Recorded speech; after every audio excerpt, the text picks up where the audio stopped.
Créer un événement sur mesure fidèle à votre image des marques et vos envies avec Marie Décor. Madame, Messieurs, bienvenue dans ces magazines. Nous sommes heureux de vous retrouver dans Woman Business qui a l'honneur et le plaisir de recevoir Madame Marie-Madeleine Feza, à qui j'ai dit bonjour. Bonjour. Et merci de nous avoir reçus. Merci. Déjà, Marie-Madeleine, vous êtes décoratrice d'événementiel. Oui. Déjà, pour commencer notre première question, parle-nous un peu de ton parcours en tant que décoratrice événementielle. Mon parcours, bon, le parcours, il n'est pas très grand. Oui. On va dire qu'il est assez moyen. Je n'ai que 6 ans d'existence dans l'événementiel. Et les débuts, on va dire que les débuts, c'était des plus compliqués parce qu'il fallait d'abord se faire connaître. Après se faire connaître, il faut chercher à gagner la clientèle.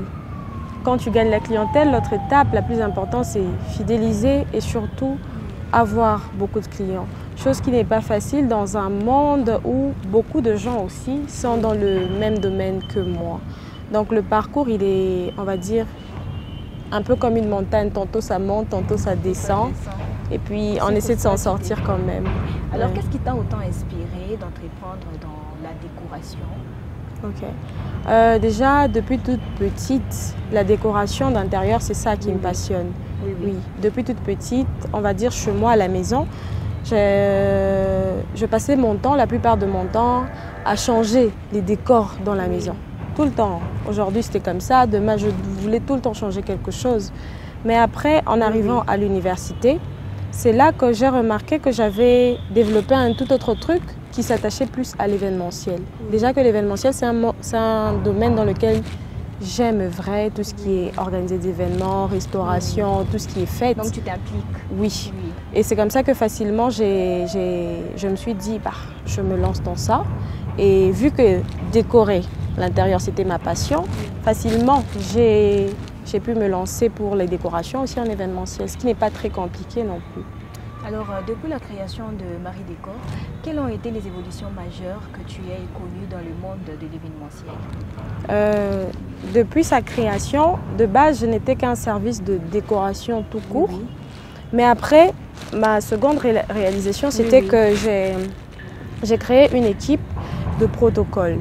Donc, quand on me sollicite sur un événement, je pouvais présenter mon service de protocole et mes serveurs qui pouvaient tenir les services. Ensuite, après, il y a 3 ans, j'ai monté mon propre service traiteur. Donc, on va dire que c'est jusque-là que j'en suis. J'ai mon propre service traiteur qui tourne plutôt bien. Oui. Alors, selon toi, quelles sont les qualités qu'il faudrait avoir pour travailler dans ces secteurs? Déjà, sur les qualités, il faudrait d'abord avoir la passion. Oui. Quand on a de la passion, on arrive à s'en sortir dans ce métier. Oui. Il faudra avoir un certain sens du design, un certain sens du beau pour être en mesure de changer un cadre. Parce que ce n'est pas facile d'arriver dans un cadre ouvert comme ça et d'y donner vie, d'y donner de la couleur. En dehors de ça, en tant qu'événementiel, il faut aussi avoir un sacré caractère. C'est très important d'avoir un certain caractère en tant que qualité parce qu'on fait face à toutes sortes de clients, tout type de personnes, chacun avec son comportement. Parfois, il y a des clients pas compréhensifs et tout, et parfois, il y a des clients très, comment on va dire, pas très respectueux. Pas très respectueux du travail des autres. On se dit que ce n'est qu'un petit boulot, tu viens et tout. Donc il faut avoir un certain caractère de sorte à tamiser tout ça et avoir beaucoup de sérieux dans l'exécution du travail. Alors, depuis que ça fait déjà 6 ans que tu es dans les secteurs événementiels, alors quelles sont les chances de réussite d'un événement parfait? Les chances de réussite, enfin, les chances, elles sont juste là, on va dire même à 100%. Tout dépend justement de l'organisation. Tout part de l'organisation. Quand il y a une mauvaise organisation, l'événement foire toujours, d'une part ou d'une autre. Mais quand il y a eu une très bonne préparation avant, il y a toutes les possibilités que l'événement réussisse à 100% sans qu'il n'y ait après il a manqué ceci, il a manqué cela, il aurait dû avoir ça, il n'aurait pas dû avoir ça. Alors, quelle est ta perception de l'événementiel aujourd'hui à Lubumbashi? Bon, ma perception, comme moi j'ai dit, je fais ce métier par passion. Mais à l'heure actuelle, les gens le font pour de l'argent. Voilà. C'est devenu un business dans lequel n'importe qui se retrouve, même les personnes qui n'ont pas grand-chose à apporter, qui ne changent absolument rien. Ils viennent, ils placent juste des chaises, des housses, des tables, et il a son argent, ils partent. Il se dit, bon, j'ai eu ce que je voulais. Donc c'est devenu un milieu où tout le monde s'hasarde à entrer. Pourtant, je pense que c'est quelque chose de complexe, d'assez grand, dans lequel on ne peut pas entrer n'importe comment, faire les choses n'importe comment. Déjà, comme moi je me dis, dans un sens, quelqu'un met son argent. À la limite, quand quelqu'un sort un certain budget pour son événement, il faut que tout soit réussi dans les moindres détails, sans se dire qu'il faut d'abord l'argent, sans voir sa propre rémunération. Ce qu'il faut, c'est que les gens le fassent par amour, pour le beau aussi, que plus pour l'argent. Alors parle-nous un peu des Marie Décor et de ces différents services qu'ils offrent. Oui, comme on l'a dit tout au début, Marie Décor Agence existe, ça fait 6 ans. Oui. Je l'ai créée quand j'étais encore à l'université à l'époque. Et maintenant, de base, c'était juste la décoration, mariage, anniversaire, même les deuils. Et puis tout de suite après, on a le service de protocole, oui, et maintenant le service traiteur. C'est un peu sa petite réalisation jusqu'à présent. Alors, parlez-nous un peu de vos difficultés que vous avez rencontrées tout au long de votre parcours. Les difficultés que j'ai rencontrées, c'est de s'imposer. Oui. On est dans un milieu où on est nombreux. Alors quand tu veux t'imposer, ce n'est pas toujours facile. C'est comme ça que moi, personnellement, j'avais développé une technique. C'était que pour faire parler vraiment de ce que j'aime faire, je faisais, quand j'arrive sur un site comme ça que je dois décorer, je me mets tout de suite à faire des vidéos d'avant, de pendant que je suis en train de faire le travail et d'après. Les gens appréciaient bien, les gens, parce que je partageais toujours ces vidéos sur Facebook et Instagram, les gens appréciaient bien ce fait-là de te voir tout de suite transformer le milieu. Genre, ils arrivent dans un milieu vide que tout de suite, après quelques heures, est totalement transformé. Le wow que ça suscite après. Donc oui, on va dire que s'imposer, c'est ça la plus grande des difficultés que j'ai eues. Satisfaire les clients, pour moi, ça n'a jamais été un problème. J'ai rarement eu des plaintes des clients sur le service, mais plus s'imposer dans un milieu où on est très nombreux, où tout le monde veut essayer de se retrouver toujours dans le même business. Alors, quelle est la touche particulière de Marie Décor? Notre touche particulière dans notre agence, c'est que quand on décore, on fait trop usage des tissus. Les tissus, on va dire les tissus, tout le monde les utilise. Non, il y a plusieurs façons d'utiliser les tissus et nous, on va souvent sur de la soie et de la mousseline. Ça ne manque jamais dans notre décoration. On peut tout faire, on peut mettre des fleurs, des bougies, des ceci, mais les tissus ne peuvent pas manquer parce que les tissus, pour moi, c'est même l'ornement principal pour moi, pour la décoration, oui.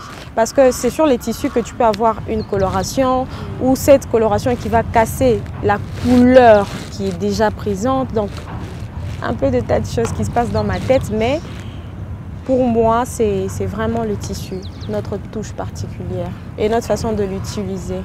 Souvent, quand vous êtes appelé, vous êtes sollicité pour faire une décoration d'un événement quelconque, ça dépend.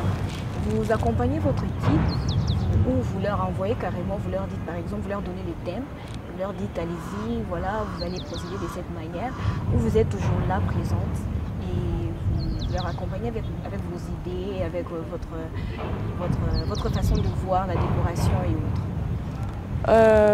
Oui, moi je n'accompagne pas mon équipe, je travaille. Vous travaillez avec eux? C'est moi-même, en fait. C'est ça que j'aime avec moi-même. Je n'aime pas savoir que j'ai un événement et que mon équipe est là et moi pas. je n'aime pas, je ne me sens pas bien dans ma peau à cet instant-là.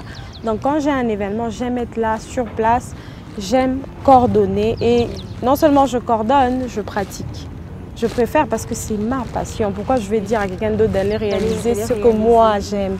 Non, moi je travaille toujours. Vous travaillez avec eux? Oui, alors, avec eux. Du haut de vos 6 ans, quelle innovation avez-vous apporté dans la décoration événementielle? L'innovation, on va dire, c'est pas vraiment l'innovation, mais l'une des choses que j'ai commencé à utiliser depuis un moment que je n'utilisais pas à l'époque. En même temps, on va dire que les temps avancent, hein, et les décorations, on en sort toujours des nouvelles et tout. J'utilise beaucoup les bougies et les lumières. C'est vraiment le côté que j'ai ajouté en plus des tissus que j'utilise souvent. Je n'aime pas manquer sur les décorations. Au moins un peu de lumière, genre un jeu de lumière ou une bougie qui s'allume. Ça ne manque plus dans mes décorations. Bougie, lumière, tissu.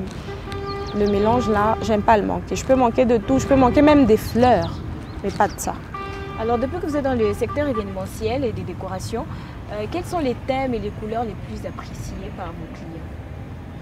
Déjà, moi, quand un client me sollicite, d'abord je commence par écouter ce que lui recherche. Mais les couleurs que moi j'aime bien proposer, c'est les couleurs les plus contrastes, pas très forts. Oui, c'est d'abord mon style personnel, mais après ça finit par être apprécié parce que les couleurs vives, à mon avis, c'est pas trop chic pour moi.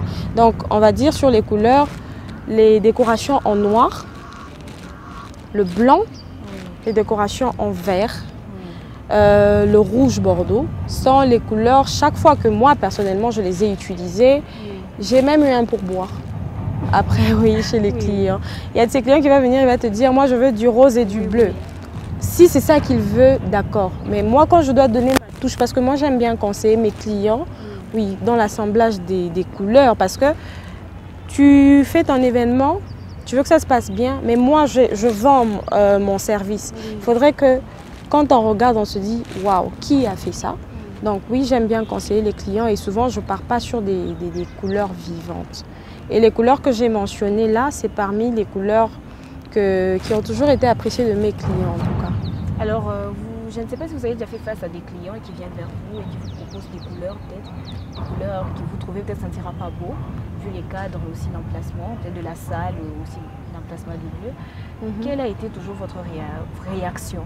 Vous leur dites d'échanger tout de suite ou vous leur conseillez ou vous respectez carrément leur choix? D'abord, j'écoute le besoin du client parce qu'il faut toujours le satisfaire.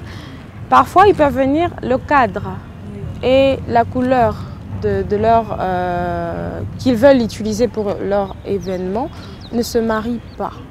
Mais peut-être cette couleur, elle peut être symbolique dans un sens. Et moi, alors, qu'est-ce que je fais? Je conseille d'abord le client. Je peux lui dire, on annule cette couleur.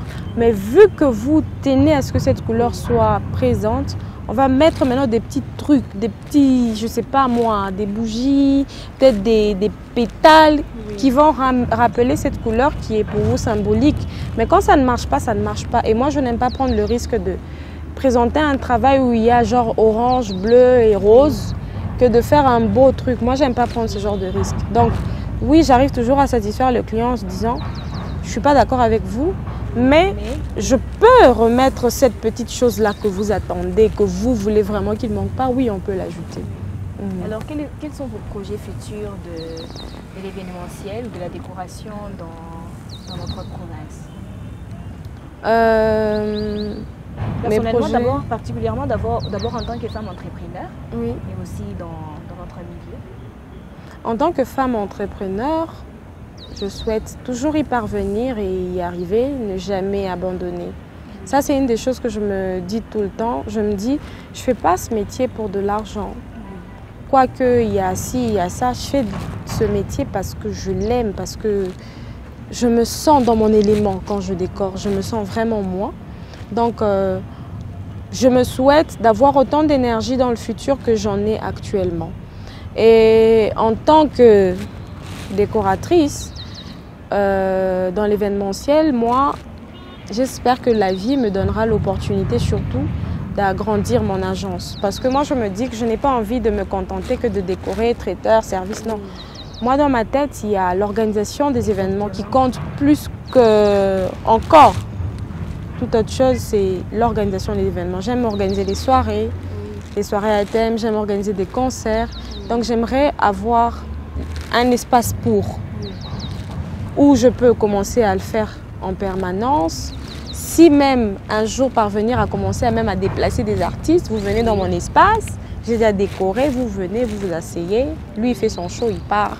Un service complet. Ça, c'est une des choses que j'aimerais bien faire à l'avenir. Alors Marie Feza, déjà pour chuter, quel conseil donnerais-tu à toutes ces femmes qui nous suivent là à ces nets moments, qui souhaiteraient aussi entreprendre et être décoratrices événementielles? Je leur dirais d'abord de se rassurer que c'est leur passion. Parce que si tu n'as pas la passion, tu n'auras pas la patience.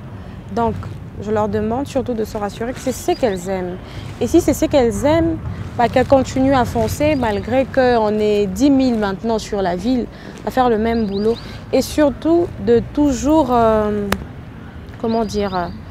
s'informer en permanence de ce qui sort, des nouveautés, pour toujours avoir cette touche un peu particulière. Parce que comme toute chose évolue, un décorateur doit être quelqu'un qui évolue, qui avance. Les années passent, tu avances aussi dans ce que tu fais, non pas avoir toujours les mêmes styles de décoration qui existaient il y a 5 ans, les avoir encore en 2023. C'est mon petit conseil. Merci beaucoup de nous avoir reçus. Je vous en prie, merci. Madame, Messieurs, c'est par ici que s'achève votre magazine Woman Business. L'invitée du jour était Marie-Madeleine Feza, avec qui nous avons parlé du métier de décoratrice événementielle, la médaille et ses revex. Merci de nous avoir suivis. Retrouvez-nous également sur nos différentes plateformes Arc-en-Ciel RTV officiel. Au revoir.